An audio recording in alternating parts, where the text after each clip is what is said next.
I want to talk to you about how changing your diet can positively impact weight loss. First and foremost, it's important to understand that weight loss is a result of creating a caloric deficit. This means that you need to burn more calories than you consume.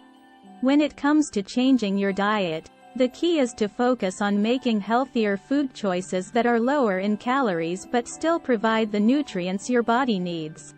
For example, replacing sugary drinks with water, snacking on fruits and vegetables instead of processed snacks, and choosing lean protein sources like chicken or fish instead of high-fat meats can all help to reduce your overall calorie intake.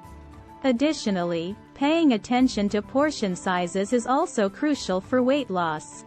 Eating smaller, more frequent meals throughout the day can help you feel full and avoid overeating. It's also important to note that making gradual, sustainable changes to your diet is much more effective for long-term weight loss than making drastic changes that you can't stick to.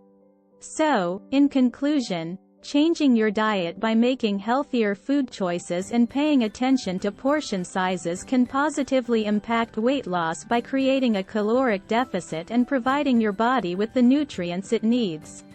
Thanks for watching, and remember to always consult a healthcare professional before starting any new diet or exercise regimen.